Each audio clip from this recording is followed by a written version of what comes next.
اعوذ باللہ من الشیطان الرجیم بسم اللہ الرحمن الرحیم وَأَنكِحُوا الْأَيَامَ مِنْكُمْ وَالصَّالِحِينَ مِنْ عِبَادِكُمْ وَإِمَائِكُمْ إِنْ يَكُونُوا فُقَرَاءَ يُغْنِهِمُ اللَّهُ مِنْ فَضْلِهِ وَاللَّهُ وَاسِعٌ عَلِيمٌ وَلْيَسْتَعْفِفِ الَّذِينَ لَا يَجِدُونَ نِكَاحًا حَتَّى يُغْنِيَهُمُ اللَّهُ مِنْ فَضْلِهِ۔ سورہ نساء کا درس چل رہا ہے۔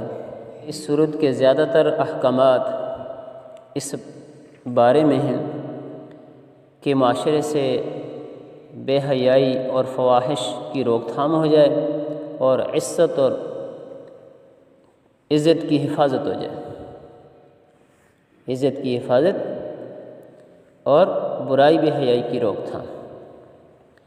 تو اسی سلسلے سے متعلق یہ حکم بھی ہے کہ اللہ تعالیٰ فرماتے ہیں انکحوا الایام منکم والصالحین من عبادکم وامائکم، نکاح کروا دو بے نکاحوں کا۔ ایام ایم کی جمع ہے، اس کا لفظی ترجمہ کیا جاتا ہے رنڈا آدمی، یعنی جس کی بیوی مر گئی، یا وہ عورت جس کا خاوند مر گیا جس کو بیوہ کہتے ہیں۔ رنڈا مرد ہو یا بیوہ عورت ہو، اور بعض علماء نے فرمایا مطلقاً بے نکاح، اس لیے بعض علماء نے اس کا ترجمہ بے نکاح بھی کیا ہے کہ جو بے نکاح ہیں ان کا نکاح کروا دو۔ یعنی اسلام یہ چاہتا ہے کہ معاشرے کے اندر کوئی آدمی بے نکاح نہ رہے، بن بیاہ نہ رہے، اور معاشرے کے مسلمانوں کو عام طور پر اس کی فکر کرنی چاہیے، اس بارے میں فکر مند ہونا چاہیے کہ معاشرے کے اندر کوئی آدمی بھی جو بالغ اور جوان آدمی ہے وہ بے نکاح نہ رہے، چاہے کمارا ہے، چاہے رنڈا ہو گیا یا کوئی عورت بیوہ ہو گئی ہے۔ بہرحال ان کا نکاح ضرور کروانا چاہیے۔ اس سلسلے میں اجتماعی طور پر پورے معاشرے کو فکر مند ہونا چاہیے، رشتہ داروں کو بھی اور محلے داروں کو بھی، کیونکہ جب کوئی انسان بے نکاح رہتا ہے، بغیر شادی کے رہتا ہے، چاہے وہ مرد ہے یا عورت ہے، تو اس کے گناہ میں مبتلا ہونے کا کبھی اندیشہ ہوتا ہے۔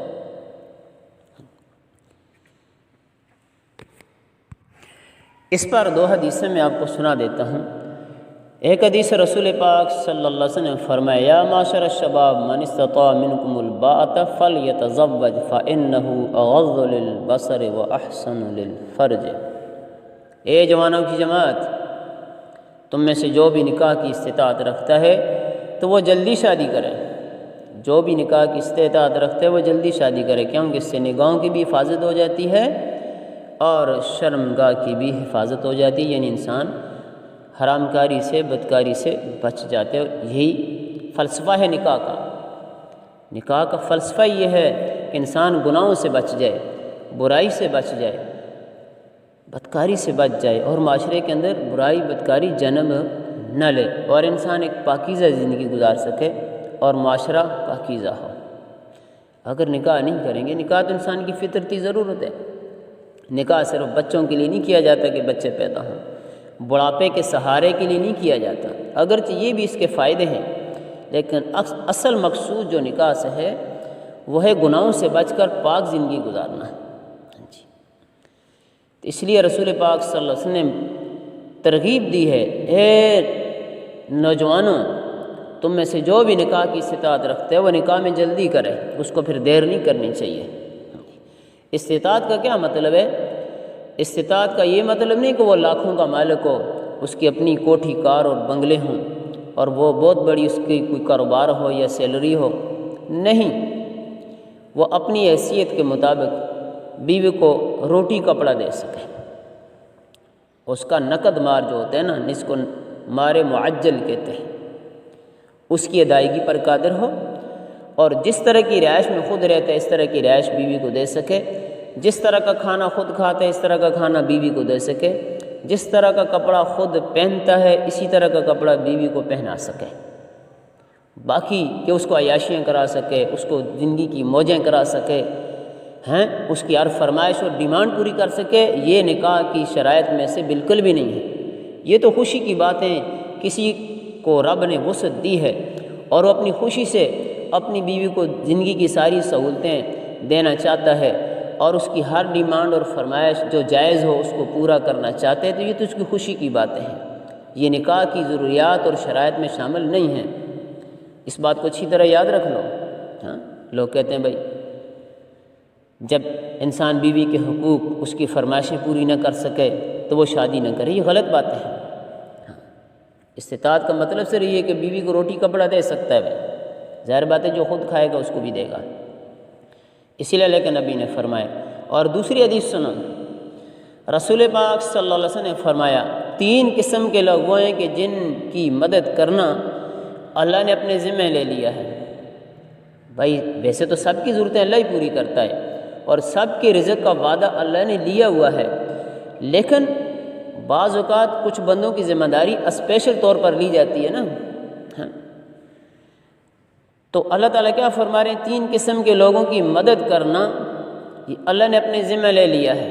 ان میں سے ایک وہ بندہ ہے جو گناہوں سے بچنے کے لیے شادی کرے، جو چاہتا ہے جوان کہ میں گناہوں میں ملوث نہ ہو جاؤں، میں زنا بدکاری سے بچا رہوں، اس نیت سے، سچی نیت سے وہ شادی کرتا ہے اور شادی کے بعد وہ گناہ سے بچے بھی، تو اس کے رزق کا انتظام کرنا اللہ نے گارنٹی کے ساتھ ذمہ داری لے لی ہے۔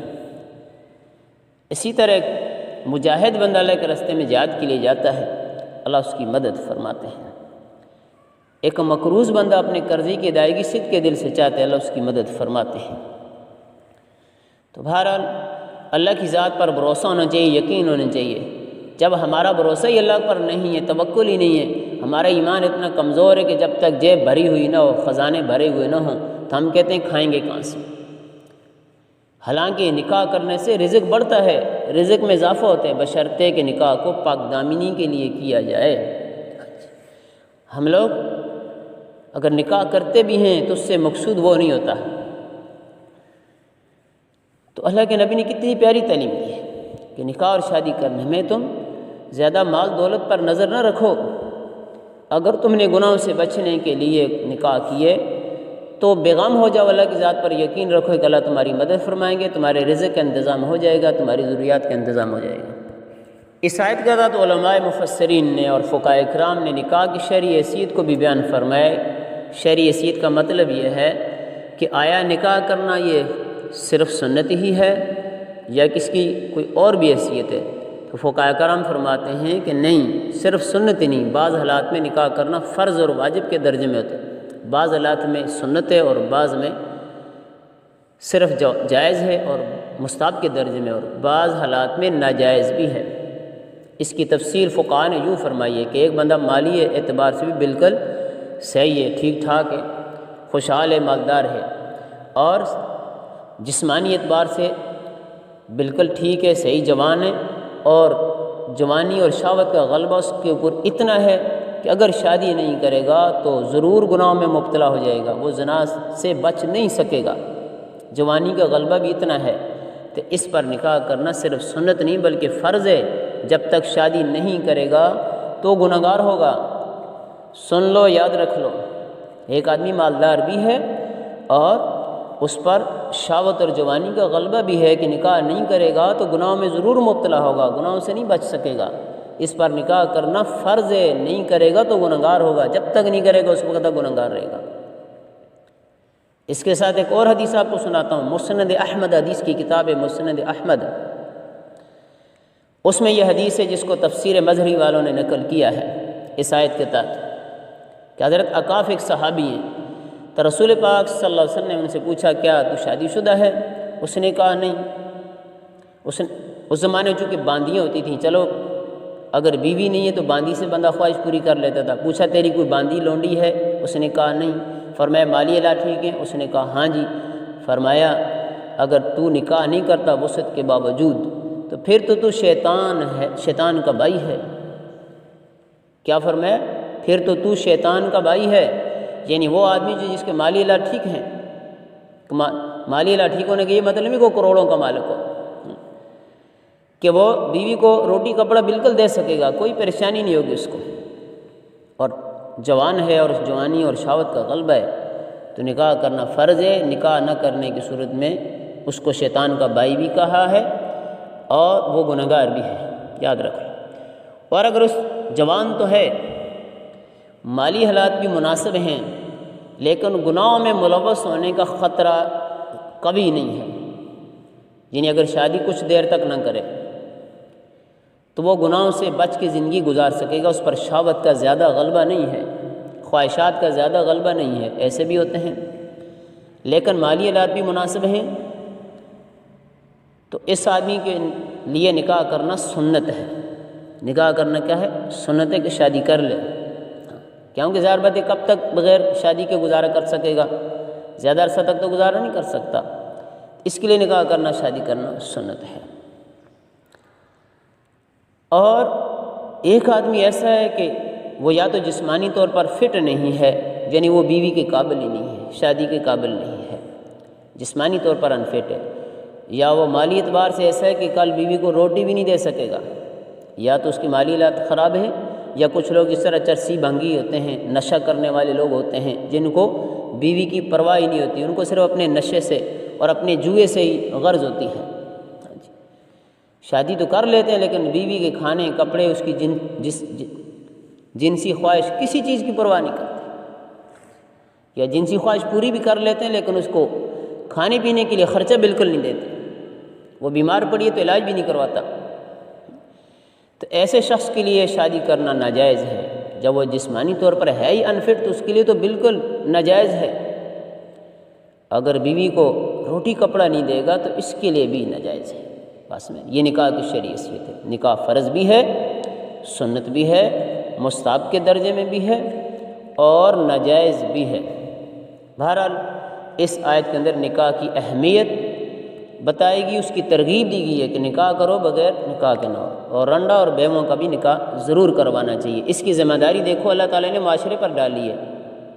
انکحوا الیام، اللہ نے یہ نہیں کہا کہ جو بندہ رنڈا ہو گیا وہ جلدی سے شادی کرے، جو عورت بیوہ ہوگی وہ جلدی سے شادی کر لے، یہ نہیں کہا، بلکہ رشتہ داروں اور محلہ داروں کو کہا ہے، سوسائٹی والوں کو کہا ہے کہ تم ان کا نکاح کرواؤ۔ گویا بے نکاحوں کی شادی کروانے کی ذمہ داری اللہ تعالیٰ معاشرے کے لوگوں پہ ڈال رہا ہے کہ ان کو اس بارے میں معاون بننا چاہیے، ترغیب بھی دینی چاہیے، تعاون بھی کرنا چاہیے، ان کے نکاح کی کوشش کرنی چاہیے۔ اور ہم لوگ رکاوٹ بن رہے ہیں، آج کے لوگ دوسری شادی میں بہت بڑی رکاوٹ ہے، ہمارا معاشرہ ہی تو رکاوٹ ہے۔ دوسری شادی کرنے والے پر اتنے اعتراضات ہوتے ہیں، اتنی باتیں ہوتی ہیں، بغیر نکاح کے چاہے وہ ساری زندگی زنا بدکاری میں مبتلا رہے، عورتیں یا مرد ہے، اس پر کوئی اعتراض نہیں کرتا۔ یہ کوئی مسلمان ہے؟ اگر وہ حلال طریقے سے شادی کر رہا ہے اپنی جنسی خواہش کے لیے، اپنی ضروریات کے لیے، پھر انسان کو سنگ کی بھی ضرورت ہے، اس پر اعتراضات ہوتے ہیں۔ کیسے جاہل لوگ ہیں، ان کو شریعت کا پتہ نہیں، شریعت کے مزاج کا پتہ نہیں کہ دوسری شادی پہ اعتراض ہو رہے ہیں۔ ایک عورت نے اس کی شادی ہوئی، اس کے 1-2 بچے ہوئے، اس کا خاوند مر گیا یا اس نے طلاق دے دی، اب اگر دوسری شادی کرنا چاہتی ہے تو سارے معاشرے والے انگلی اٹھائیں گے۔ ایک مرد ہے، اس کے 1-2 یا 3-4 بچے ہوئے، ابھی وہ جوان ہے، ٹھیک ٹھاک ہے، اس کی بیوی فوت ہو گئی یا اس نے طلاق دے دی، تو دوسری شادی کرنا چاہتے ہیں تو ہمارا معاشرہ اس میں رکاوٹ بنا ہوا ہے۔ یہ بہت بڑے ظالم لوگ ہیں اور یہ گناہگار ہیں، یہ گناہگار ہیں جو دوسری شادی میں رکاوٹ بن رہے ہیں۔ اللہ تو کہہ رہے ہیں کہ تم خود ان کی شادی کرواؤ، ان کی شادی کے لیے کوشش کرو، ان کی دوسری شادی کروانے میں معاون بنو، بیوہ اور رنڈا کی شادی کرواؤ۔ دوسرے تے دوسرے خود اپنے قریبی رشتہ دار، بہن بھائی بھی رکاوٹ بن جاتے ہیں۔ کتنے افسوس کی بات ہے، ہم اتنے شریعت سے دور جا چکے ہیں۔ اور پھر بیوہ عورت کے نکاح نہ کرنے پر کچھ حدیثیں 1-2 حدیثیں سنائی جاتی ہیں۔ ایک حدیث یہ سنائی جاتی ہے کہ جس بیوہ عورت نے بچوں کی وجہ سے دوسری شادی نہ کی تو وہ جنت میں میرے ساتھ ہوگی۔ علماء اکرام اس حدیث کو موضوع قرار دیے کہ یہ بالکل بھی اس کی کوئی اصل نہیں ہے، یہ حدیث ٹھیک نہیں۔ اسی طرح ایک اور حدیث نیٹ پر بعض لوگ اس کو لکھ کے شائع کر دیتے ہیں کہ اللہ کے نبی صلی اللہ علیہ وسلم جب جنت میں جا رہے ہوں گے تو دیکھیں گے ان سے پہلے کچھ عورتیں جا رہی ہیں۔ اللہ کے نبی پوچھیں گے بھئی یہ تم کون عورتیں ہو، تم مجھ سے پہلے جنت میں جا رہی ہو؟ وہ کہیں گی ہم وہ ہیں کہ جو بیوہ ہو گئی تھیں اور ہم نے شادی نہیں کی تھی۔ یہ بالکل من گھڑت حدیث ہے، تو ایک حدیث ہو ہی نہ تو اس کو خواہ مخواہ حدیث بنا کے سنانا یہ بھی بہت بڑا گناہ ہے۔ تو قرآن اور حدیث میں تو بیوہ اور رنڈوں کی شادی کی ترغیب دی گئی ہے، اور اس پر صحابہ کرام اور اولیاء کرام کے عمل موجود ہیں۔ صحابہ کرام تو 2 3 3 4 4 شادی، یعنی ایک عورت ایک بندے سے بیوہ ہوئی ہے، دوسرے سے کر لی، اس سے بیوہ ہوئی ہے، تیسرے سے کر لی، اس سے بیوہ ہوئی ہے، چوتھے سے کر لی، یا طلاق ہوئی ہے یا بیوہ ہوئی ہے۔ وہاں تو بیوہ اور متعلقوں کو بھی نکاح کی پیغام اسی طرح آتے تھے جس طرح کماریوں کے لیے آتے ہیں۔ ہاں جی، ادھر طلاق ہوئی نہیں، ادھر پیچھے سے کتنے ہی لوگ اس کو نکاح کا پیغام پہنچا دیتے تھے۔ خاوند اس کا مرا ہے، بیوہ ہوئی ہے، عدت پوری ہوئی نہیں کہ پہلے سے اس کو منگنی کے نکاح کے پیغام آنے شروع ہو جاتے تھے، اور وہ خود عورتیں خود بھی اپنی منگنی کا پیغام دیتی تھیں۔ جو عورت بیوہ ہو جاتی تھی، عدت گزرنے کے بعد وہ خود نکاح کا پیغام مردوں کو دیتی تھی۔ صحابہ کا معاشرہ تو یہ تھا، وہاں تو آپ کو کوئی بے نکاح ملے گا ہی نہیں، چاہے رنڈا ہے یا طلاق والا ہے، بیوہ ہو گئی ہے جیسے بھی ہے، فوراً ان کا دوسری جگہ نکاح ہو جاتا تھا اور اگلے نکاح کر لیتے تھے۔ یہ اسلام، یہ اسلامی تعلیمات، اسلام کا مزاج یہ ہے، اور ہم لوگ اپنی مرضیات کو دین بنائے بیٹھے ہیں اور اسلامی حکموں پر اعتراض کرتے ہیں۔ وہ کوئی مسلمان ہے جو اسلامی حکموں پر، شریعت کے حکموں پر اعتراض کرے؟ بڑے افسوس کی بات ہے۔ اگلی آیت اللہ تعالیٰ کیا فرما رہے ہیں؟ ان یکونوا فقراء یغنہم اللہ من فضلہ، اگر کوئی بندہ غریب تنگ دست ہے تو اللہ تعالیٰ اپنے فضل سے اس کو غنی کر دیں گے۔ دیکھو، شادی کرنے میں زیادہ تر جو چیز رکاوٹ بنتی ہے وہ مالی کمزوری، مالی حالات کا کمزور ہونا، تنگ دست اور غریب ہونا۔ تو اللہ نے خود کہا ہے، وعدہ کر دیے، اگر ایک آدمی غریب تنگ دست ہے تو وہ شادی کر لے، اللہ کی ذات پر بھروسہ رکھے، یقین رکھے، اللہ تعالیٰ اس کو وسعت عطا کریں گے۔ وسعت عطا کرنے کا یہ مطلب نہیں ہے کہ ضرور وہ لاکھوں کا مالک بن جائے گا، وہ بہت بڑا مالدار بن جائے گا، اللہ تعالیٰ اس کی رزق کا انتظام کر دیں گے۔ ان یکونوا فقراء یغنہم اللہ من فضلہ، بھائی اللہ کی ذات پر یقین نہیں ہے، قرآن پر یقین ایمان نہیں ہے، اللہ کہہ رہے ہیں کہ بے نکاح ہو، نکاح کرو، اگر غریب ہو تو گھبراؤ نہیں، پریشان نہ ہو، اس وجہ سے نکاح میں دیر نہ کرو، چاہے کمارے ہو یا بیوہ رنڈے ہو، شادی کرو، اللہ تعالیٰ تمہارا انتظام کر دیں گے، اللہ تمہیں غنی کر دیں گے، تمہارے رزق کا انتظام کر لیں گے، اس لیے کہ واللہ واسع علیم، اللہ بڑی وسعتوں والے ہیں اور جاننے والے ہیں۔ اور حدیث بھی آپ کو سنا دی کہ 3 قسم کے لوگوں کی مدد کرنا، 3 قسم کے لوگوں کی مدد کرنا اللہ نے اپنے ذمہ لے لی ہے۔ ان میں سے وہ لوگ بھی ہیں کہ جو گناہوں سے بچنے کے لیے شادی کریں۔ اس کے بعد اللہ فرما رہے ہیں وَلْيَسْتَعْفِفِ الَّذِينَ لَا يَجِدُونَ نِكَاحًا حَتَّى يُغْنِيَهُمُ اللَّهُ مِنْ فَضْلِهِ، وہ لوگ جو نکاح کی بالکل بھی استطاعت نہیں رکھتے ہیں تو وہ اس وقت تک اپنے آپ کو گناہوں سے بچا کر کے رکھیں یہاں تک کہ اللہ تعالیٰ انہیں بھی وسعت عطا کر دے۔ اللہ تعالیٰ ہم کو دین سیکھ کر اس پر عمل کی توفیق عطا فرمائے۔